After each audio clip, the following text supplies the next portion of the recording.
Keith, what a great night last night. You're up to fifth in the Premier League. The G-Tech's rocking. I mean, you must be on cloud nine. Yeah, we're really pleased where we are, obviously, and how we're performing. Players are in a really healthy position overall. I think they've grown and grown as the season's gone on, and the results and performances have become even more consistent. So, yeah, we're enjoying where we are.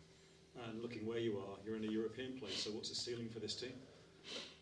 I'm not sure. Is the honest answer. I reminded the players last night when I was offered the job, the most exciting part about being given the opportunity to take the club forward was working with them. And that hasn't changed, whatever it is, 6 months on. I love working with them on a day-to-day basis. I think there's so much ability that is in the dressing room. I knew they could achieve a lot individually. I think they could have stepped forward the age profile of a lot of the squad.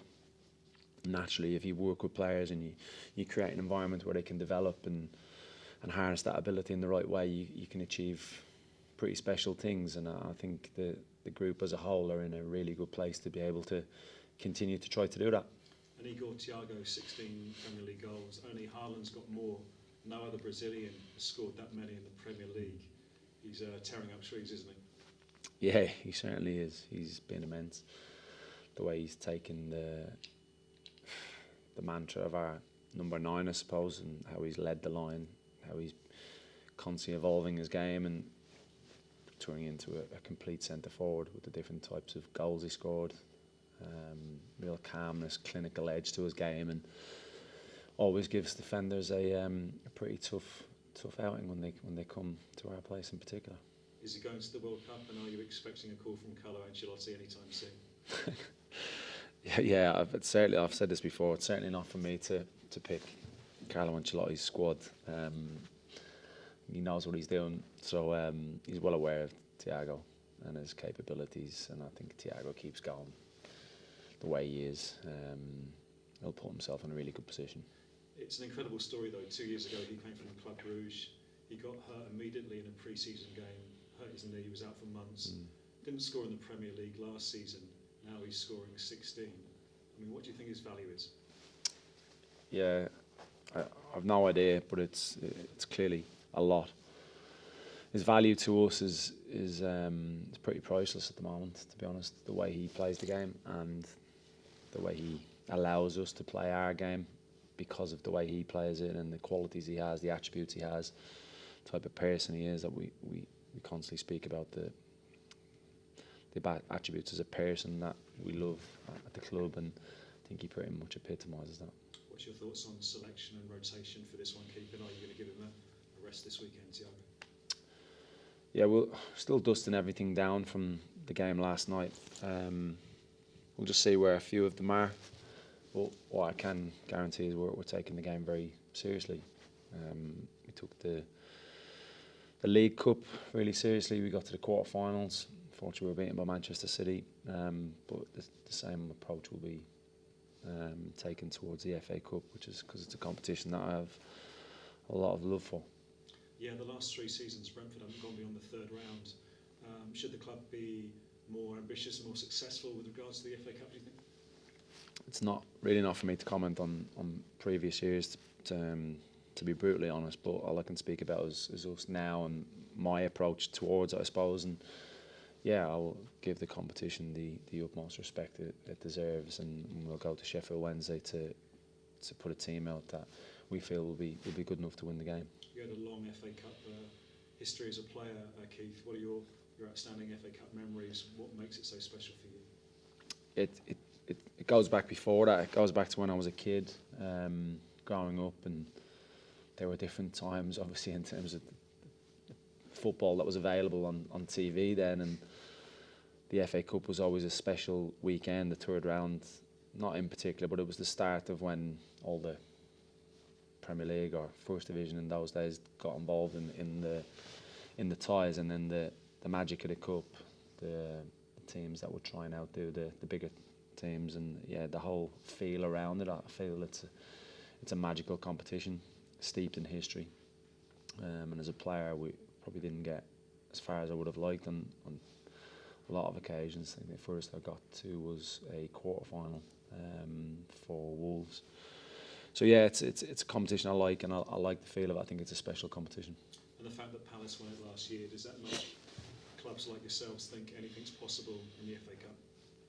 Yeah, and I think what also makes it possible and special and achievable to go far is we've just got to a quarter-final in the League Cup. We obviously go toe-to-toe with pretty much every team in the Premier League week to week, and try our best to come out the right side of the results, and our performance levels in the main have been very, very good. So we know we can go far in this if we do things right and we perform to the levels that I feel we can. But obviously you've got to earn the right to do that. And what about Sheffield Wednesday? Obviously they've had some real problems. What do you make of them, and what are your memories of going to Hillsborough as a player?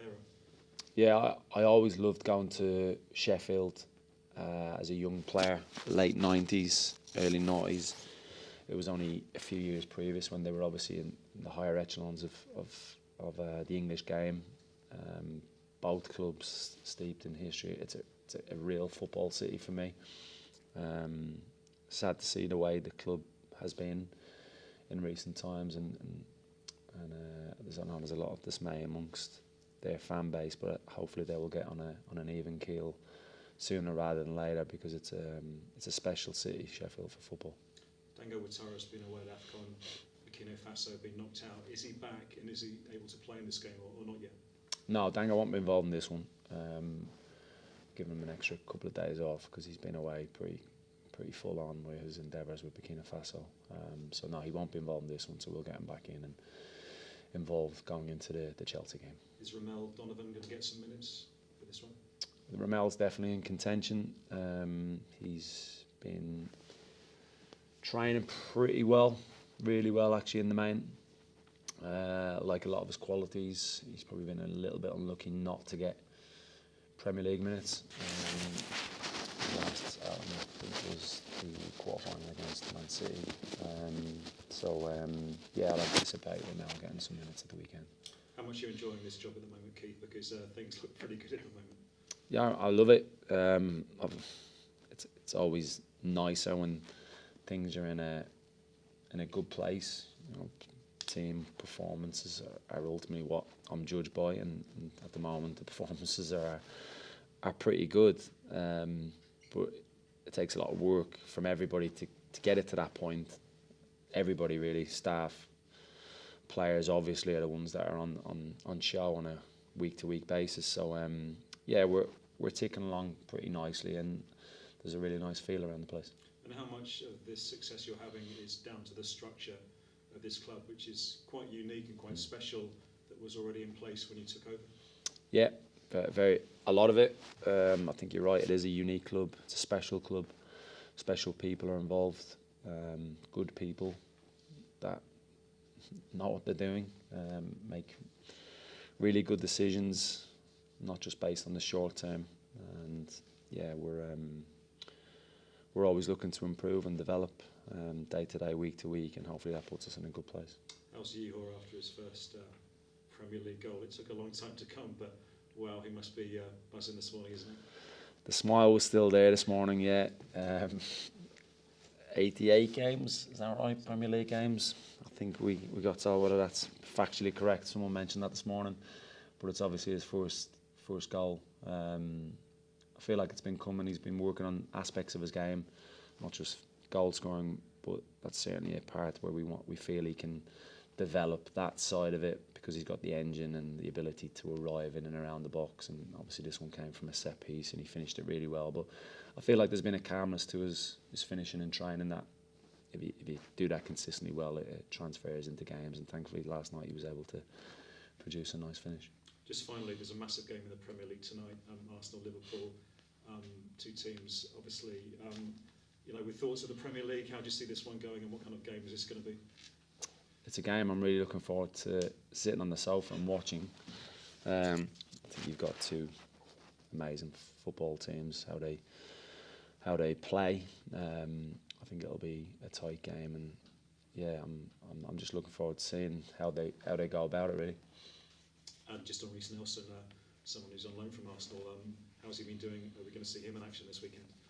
Yeah, Reece is come back from a knock during the December period where he's come back into the fold, and probably hasn't been ready to start games and probably for the last couple of weeks, and he's edging closer with the minutes that he's been getting. Training time over the last couple of weeks, naturally because of the games, we haven't been able to train that much.